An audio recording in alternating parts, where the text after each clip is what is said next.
What's up, goobers? Dude, some new guy just popped up on my For You page. His name's like Jacob something. It's a nutrition guy, and I want to hate on him, but he knows what he's talking about, or he should. He's got a master's in nutrition, something or other. Um, what I don't like about him is his delivery. His delivery is not amazing. So, like, he addresses some good misconceptions or old science, but he's not super great about how he approaches it. So addresses old science, talks about there's the old myth. My mom told me growing up, she's like, nah, boys can't have that much soy. It'll it'll boost your estrogen because soy's got estrogen in it, and it's got I think it's isoflavin. I'm not I don't know if I don't necessarily have the credentials, but I don't have my credentials are I'm taking an intro nutrition course right now. Right, that's my credentials. That and I've read a few studies, by which I mean 4 or 5. Um, so forgive me if I'm a little sketchy on it, but he does bring up and address that estrogen is not going to affect or soy is not going to affect your estrogen hormone levels. Good thing to point out. Good thing to bring up. It is a misconception. It's a myth. But then he brings up and says that it might actually increase your testosterone. That's where I don't really like his communication on that one because, as far as I've seen, the only study I've seen that it can affect your testosterone is a study on mice, and in which one of the soy groups, their testosterone was increased at the end. Now, similar as we are, there is a difference between conducted human studies, conducted mice studies, um, or animals, right? We might be similar. We're not. We're different. You can get a general idea, but we can't just broadband apply everything. We can use animal studies to create more theories about ourselves and maybe even supporting evidence, but it can't be your core evidence. That's what kind of gets me there.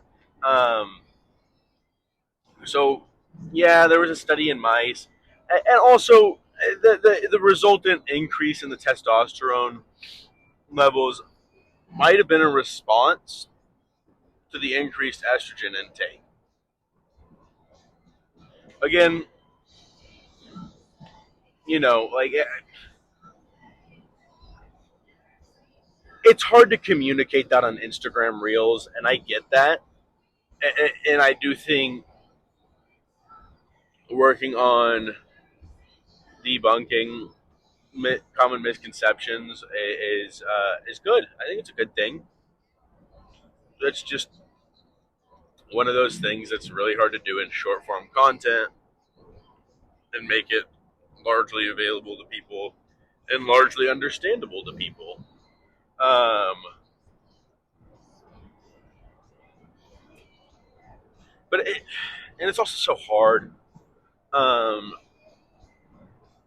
I mean, we got knees over toes guy now. Well, I know I heard when I was in middle and high school. Oh, if your knees go over your toes when you squat, you're going to hurt your knees. It's going to hurt your knees. You're going to have bad knees. I have bad knees. It's not because of squatting. So don't pull that one on me. They don't hurt when I squat. What's that tell you?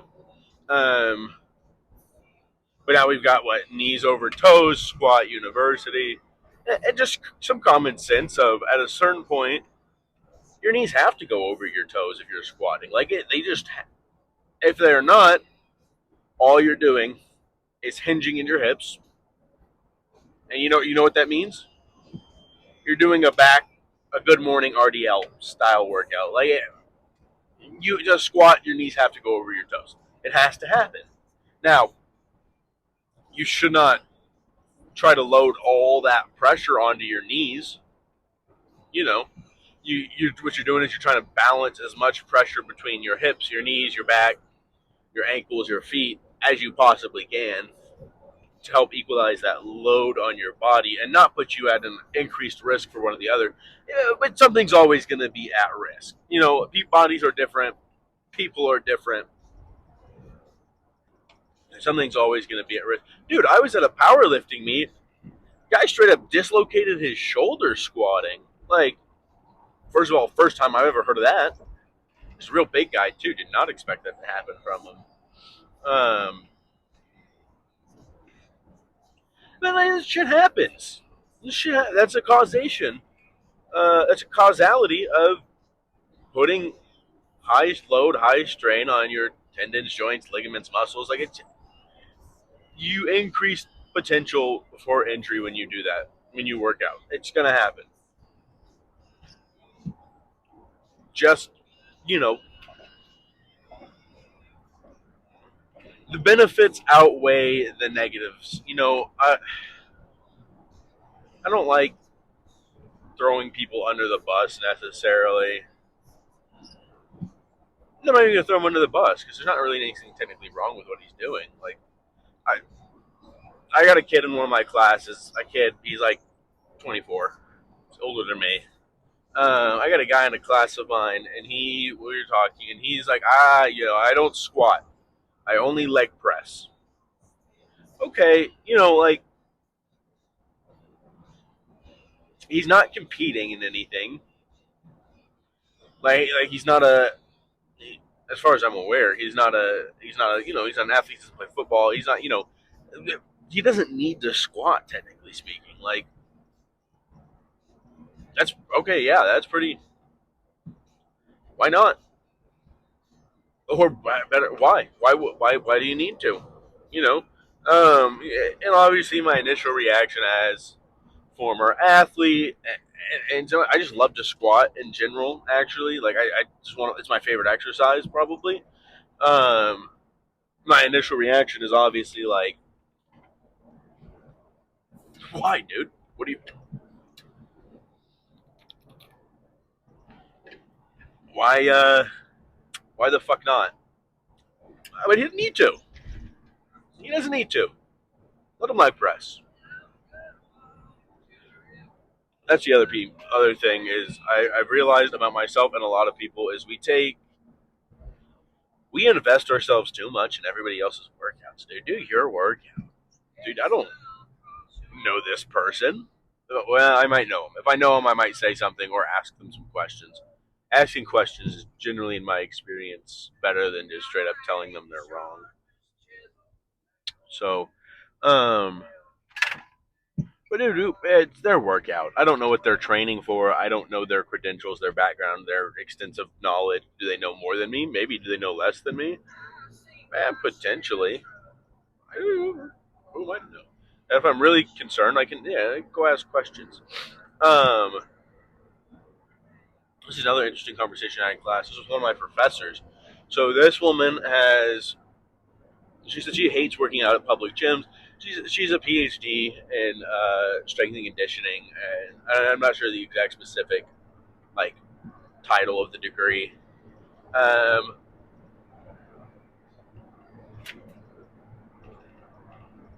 but she's talking about she hates working out at commercial gyms. One is part of it's she really knows what she's doing. It's her job. She spent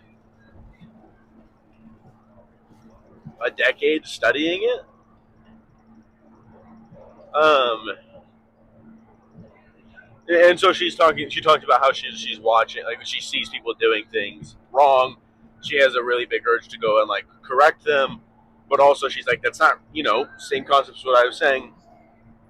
It's not exactly her place. She doesn't know them. She doesn't know what they're training for.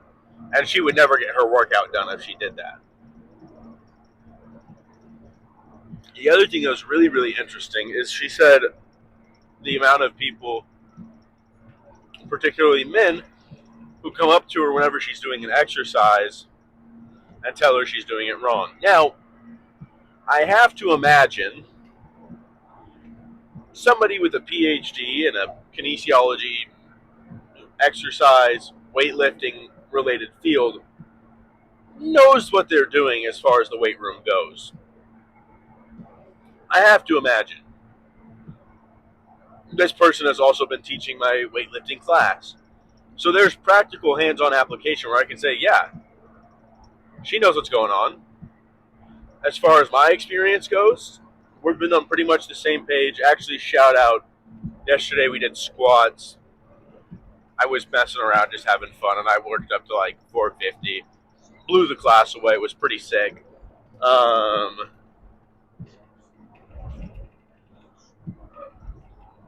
But she was like, yeah, I'm not even going to bother with your form. Like, there's nothing to fix. You're great. Yes. Yes. Yes. Felt awesome. Said that a couple times to me, actually. But point being, like, not because I know how to squat and she said I'm doing it right. Does she know what she's talking about? But, like, I just, going through the class and her teaching us exercising or lifts and how to do them properly, it's been pretty, like, it's like, oh, I tweak one or two things usually. It's like, oh, yeah, wow, I feel that a lot more on these lat pull downs. Awesome. That's huge. That's huge. Um, she's talking about how when she's at a commercial gym, like all the time, it's mainly men, exclusively men, who will go up to her,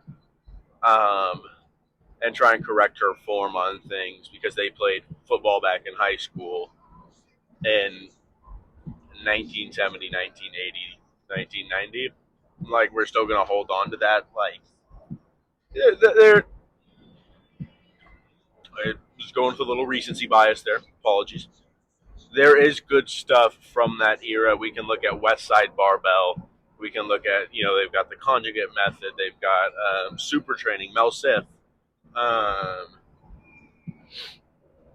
there is some really good stuff out there.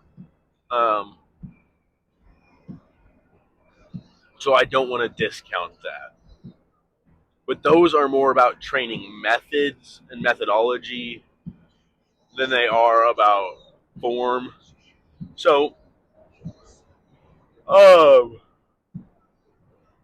there, the teaching of form was nowhere near what it is for high school football, and arguably even college football, as compared to what it is now. Is what I think I will say. Is what I'm going to go with. But they'll come and correct her. But it was just really interesting to think about. So I have the luxury. I'm a 240-pound male. People aren't coming up to me correcting my form because I'm jacked, and they're like, and I'm a man. They're like, this guy knows what he's doing. They're gonna look at me probably and see if I'm doing some crazy bullshit and be like, should I be doing that? Is that is that how we got there? Do I need to be doing crazy bullshit? So it's a luxury I have compared to other people. Um, and so that was, like, I get it. She and she has access to she runs like the private weightlifting room, the private lifting area, the private gym for the college. So it's not like the rec center. It's like it's private, and so it's for faculty and staff only. And then if you're a master's, a doctorate student, um, or in her class, and it's all pretty nice. It's all fairly nice. It's all rogue bars, mostly rogue plates. The racks are Precor, which I don't particularly mind. They're full cages, um, so it's hard to complain about that. Oh, well, like, they've got not the availability you might see at other gyms as far as machines goes, but they've got good availability. So it's hard to. It's very understandable for her to not want to go to a commercial gym, to not pay for a membership, and she's also in charge of acquisitions for that gym, which is super sick. Except they don't really let her spend a huge amount of money there. Um, so yeah, it is what it is. But man, I kind of got off on a little tangent. What was I talking about? Oh, yeah, like availability of like information, especially when it comes to like nutrition and exercise. I think that's really important, and I think that's why maybe not a you don't need like I don't know. I think communication skills are important. I think clear communication skills are important, and again, um,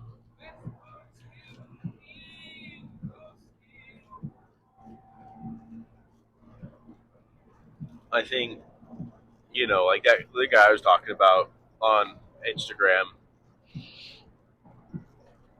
good message. I like what he's saying. Like I just don't like how he's giving it to us, the packaging, which is which is just coming from the understanding of the way he phrased things. You're going to have 16-year-olds, 14, 15, 16, 17, 18. You're going to have anybody. Mostly I worry about the younger lifters because they're the ones who are on social media. I'm on fucking social media all the time. All the time. If I didn't know what I know, I might would probably be like, oh, this guy's got a master's degree.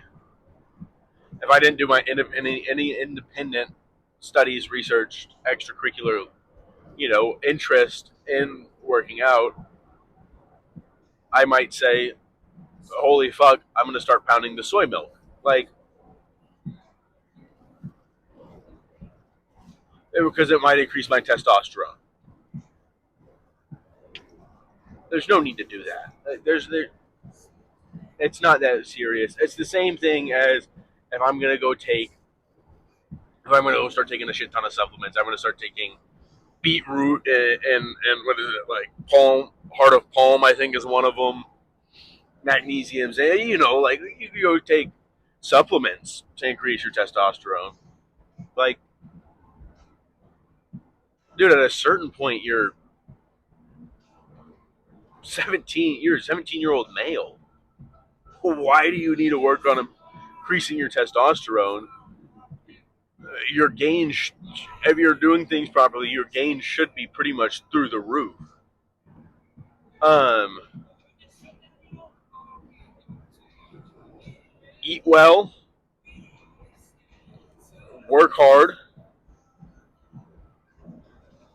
You don't even have to work that smart. You can work semi intelligently. Like, you don't even have to work that smart. You just have to eat well, work hard. It's half. It's like I would say 80% of the battle. And then yeah, a good program will definitely boost your gains. But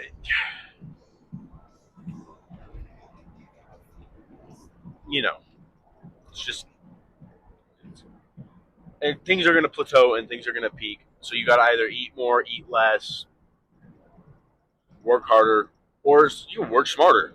You know, um, you're 17. You don't need to boost your testosterone. There's just a simple fact of it. Um,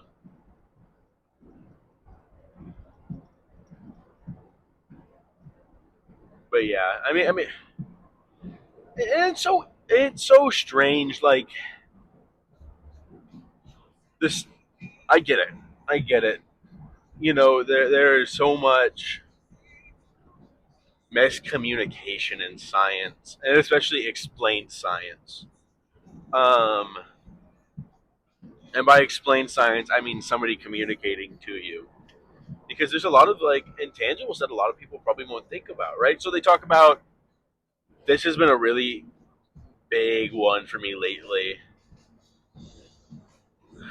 I had a professor say the most protein your body can absorb in one sitting is 25 grams. So if you eat more than 25 grams, consume, not just eat, consume more than 25 grams of protein in one sitting, your body won't absorb anything more than those 25. So you're wasting it. If you drink a Fairlife Core Power with 40 grams of protein, was it 42, I think, grams of protein, you're wasting what? I don't know math, dude. Who are you kidding? 17 grams of protein are wasted there, I think would be the number. It's not that accurate. First of all, what is one sitting? How am I, like, how does that translate? How long is that window that it takes for me to consume those 25 grams? Like, what does that window look like? Is it is it really? Is it 10 minutes, 20 minutes, an hour? Um, is there? Can my body only absorb? Hang on. Oh, okay, that's a lot. I mean, if I have 25 grams of protein every hour for 24 hours, that's a lot of protein. Um, but still, like,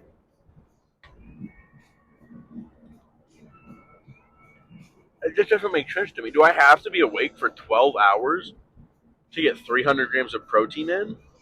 Most people are awake for 12 hours. It's like 8 a.m. to 8 p.m. But still, do I have to eat every hour? I don't think so. I really don't. Because I've also heard, they also talk about is that, it's 40 grams in one sitting. Okay, again, what is one sitting? How long is my window? What is my protein window? Like, what does that time frame look like? Like, in all reality, you know, and also I know that that's just empirically can't be true based off of my experience and the experience I've seen of other people. I mean, you go look at any bodybuilder, any clip of them eating. Um, yes, I know they're on steroids, and I'll do a video on steroids and how those work.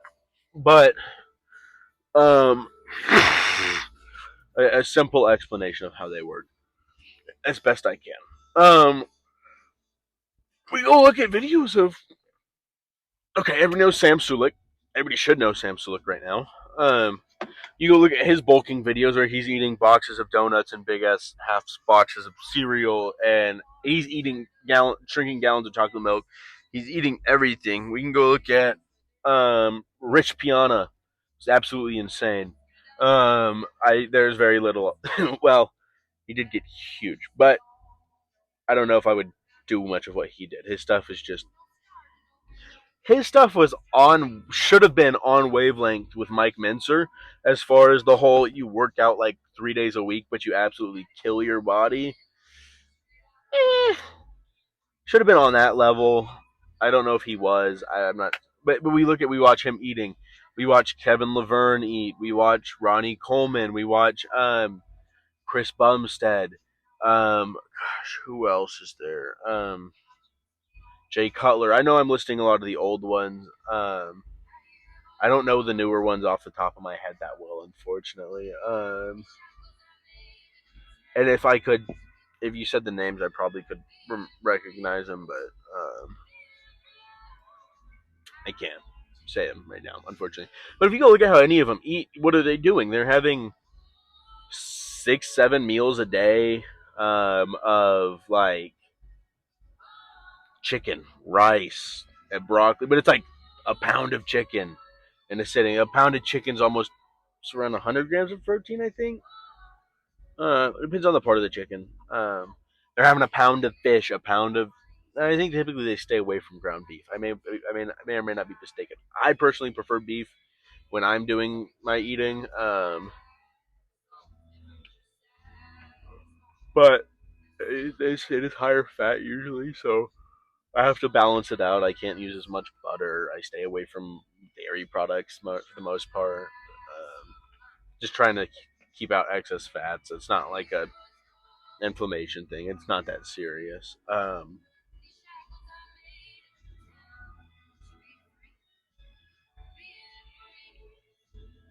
So like it's just like empirically, it can't be 25 grams. If it were 25 grams, these guys would be eating only 25 grams of protein at the top of every hour, like clockwork. Oh, oh, it's 7 a.m. Protein. Oh, it's 8 a.m. 25 grams of protein. Boom, boom. That's not how it goes. It's not. It can't be. Like, experience shows us that it's not accurate. And it's communication that sucks. I don't know. I gotta go back to. I gotta work out. I gotta work out. I've got like an hour that I gotta do my cardio, so I gotta fucking go. Um, I don't know. Call me crazy. Don't really care. Peace.